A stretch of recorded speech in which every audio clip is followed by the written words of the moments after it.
오늘 아침 함께 나눌 하나님 말씀은 로마서 5장 1절에서 4절 말씀입니다. 제가 말씀을 읽겠습니다. 그러므로 우리가 믿음으로 의롭게 되어 우리 주 예수 그리스도를 통해 하나님과의 화평을 누리는도다. 또 우리가 그분을 통해 지금 우리가 서 있는 이 은혜 안에 믿음으로 들어감을 얻었으며 하나님의 영광의 소망을 기뻐하느니라. 그리할 뿐 아니라 우리가 환난도 기뻐하나니 환난은 인내를, 인내는 체험을, 체험은 소망을 이루는 줄 우리가 아노라. 아멘. 세상에 고난을 좋아하는 사람은 없습니다. 우리의 바람은 가능한 고난을 경험하지 않는 것입니다. 그리고 만약 고난을 경험한다고 하더라도 하루빨리 그 고난이 지나가기를 바라는 것이 우리의 간절한 마음입니다. 하지만 구원받은 성도는 어쩌면 필연적으로 삶 가운데 고난을 경험하는 것 같습니다. 왜냐하면 성도는 하나님의 뜻에 순종하는 사람들이기 때문입니다. 구원받기 전 죄의 종으로 살았을 때는 하나님을 거절하는 세상과 아무런 갈등이 없었습니다. 하지만 구원받은 이후로는 상황이 바뀌었습니다. 왜냐하면 여전히 세상은 하나님을 거절하고 무시하기 때문입니다. 그렇게 세상이 여러 모양으로 우리가 하나님 뜻에 순종하지 못하도록 우리를 유혹하고 압박합니다. 하지만 우리는 그 세상에 더 이상 동화되어 살 수 없습니다. 그래서 많은 성도님들이 하나님의 뜻대로 살려고 할 때 학교에서, 직장에서, 가정에서 예수님을 믿지 않는 가까운 분들로부터 신앙의 압박과 도전을 받습니다. 그리고 코로나 이후로 이런 현상은 더욱 심해진 것 같습니다.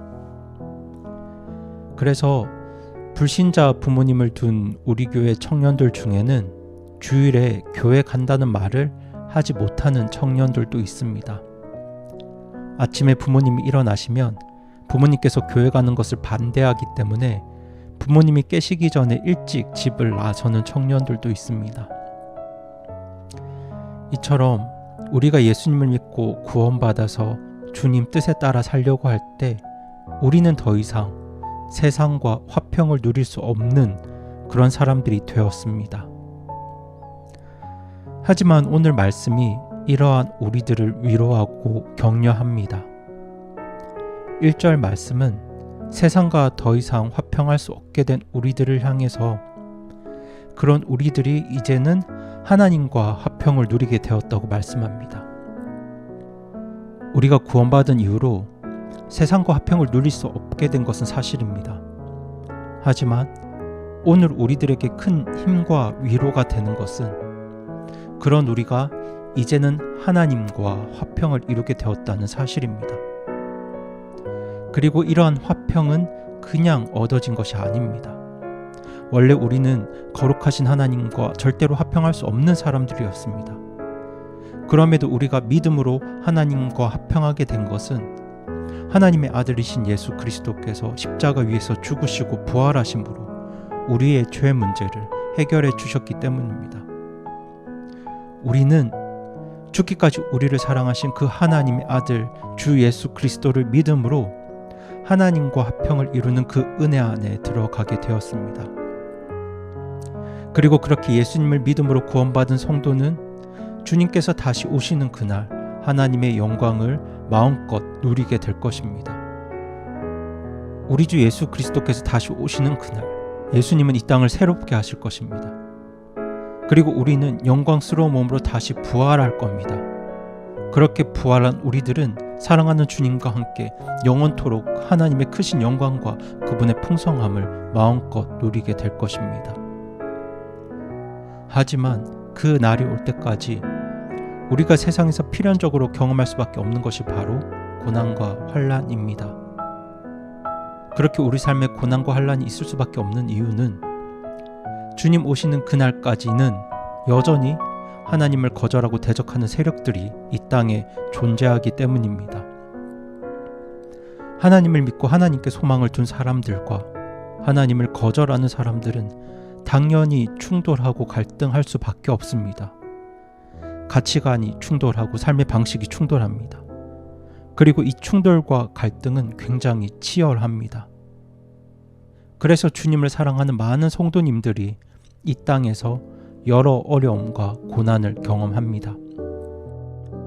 그렇게 세상 속에서 당하는 고난이 우리에게 힘든 것은 사실이지만 동시에 이 고난은 하나님께서 우리에게 주신 은혜라는 것을 우리가 꼭 기억해야 합니다. 우리가 세상에서 이런 고난을 경험하는 이유는 죄가 다스리는 이 세상 속에서 우리가 믿음으로 살기 때문이고, 그리고 그것은 우리가 이미 하나님의 다스림 안에 들어와 있다는 가장 큰 증거이기도 합니다. 그리고 우리가 믿음으로 살 때 당하는 고난은 우리에게 인내를 만듭니다. 인내란 어떤 압박과 스트레스 속에서도 중요한 것을 지키기 위해 포기하지 않고 견디며 단호하게 앞으로 나아가게 하는 그런 내면의 강인함을 표현합니다. 우리가 하나님 뜻대로 살려고 할 때 세상은 온갖 압력과 스트레스를 가해서 성도들로 하여금 믿음을 포기하게 만듭니다. 이러한 압력 가운데서 우리는 인내할 때 주님을 향한 믿음과 사랑이 더욱 견고하게 세워집니다. 그리고 이러한 인내는 체험을 만듭니다. 그리고 이 체험이 무엇보다 우리의 성품을 변화시킵니다. 성경은 구원받은 성도들을 향해 하나님의 성품을 닮아갈 것을 권면합니다. 하지만 사람의 성품은 그렇게 쉽게 변하지 않습니다. 웬만한 자극으로 변화가 어려운 것이 바로 성품입니다. 그래서 하나님께서는 고난 속에서 단련된 인내를 통해 우리의 성품을 변화시키십니다. 철이 철을 날카롭게 하듯이 우리의 성품은 고난의 환경과 여러 사람들과의 갈등 관계를 통해서 아름답게 다듬어집니다. 이러한 일들을 통해서 우리가 더욱 하나님의 성품을 닮아갈 때 우리는 하나님을 향한 온전한 소망을 품게 됩니다. 일반적으로 소망한다는 말은 미래가 불확실한 상태에서 단순히 나의 바람이나 희망을 열거하는 걸 의미합니다. 현실적으로 불가능하지만 그냥 꿈만 꾸어보는 것이죠. 하지만 고난으로 연단되어 그리스도의 성품을 가진 성도들은 하나님과 예수님을 더욱 깊이 알아가게 되고 더욱 깊이 이해하게 됩니다. 마치 부모가 된 자녀들이 부모님의 마음을 더욱 깊이 이해하고 깨닫는 것처럼 고난과 인내와 체험을 통해 하나님의 성품을 닮아가는 성도들은 우리 하나님을 더 깊이 알아가고 깨닫게 되는 것이죠. 그렇게 하나님을 깊이 알아갈 때 하나님께서 우리에게 주신 모든 약속들이 단순히 근거 없는 희망사항이 아니라 정말 확실하고 그 무엇보다 의지할 만한 소망임을 성도들이 깨닫게 됩니다. 그렇게 우리는 고난을 통해서 하나님과 하나님 말씀을 향한 온전한 소망을 가지게 되는 것입니다. 그래서 우리는 고난 속에서도 기뻐할 수 있습니다. 그 고난이 우리를 더욱 하나님의 성품으로 빚어갈 것이고 주님을 향한 우리의 사랑과 믿음과 소망을 더욱 견고케 할 것이기 때문입니다. 그럼에도 오늘날 많은 성도님들께서 믿음으로 살려고 할 때 당하는 그 고난들이 우리 모두에게 쉽지 않은 것은 사실입니다. 하지만 잠도 주무시지 아니하시고 성도님들 한 분 한 분의 삶을 돌보고 살피시는 우리 하나님께서는 저와 여러분이 이 고난을 잘 이겨나가도록 우리를 붙드시고 도우실 줄로 저는 확신합니다. 그리고 우리 모든 성도님들이 믿음으로 인내할 수 있도록 서로가 서로를 돌아보고 살피고 또 고난받는 성도들을 위해서 간절히 기도하며 필요한 것들이 있다면 서로를 돕고 섬겨야 할 것입니다. 그렇게 하나님 안에서 우리가 서로를 붙들고 함께 이 고난과 환난을 이겨갈 때 오늘 주님께서 우리에게 주신 이 약속이 우리 모든 성도님들의 삶 가운데 또 우리 교회에 이루어질 것을 믿고 하나님께 감사드리며 오늘 말씀을 마칩니다.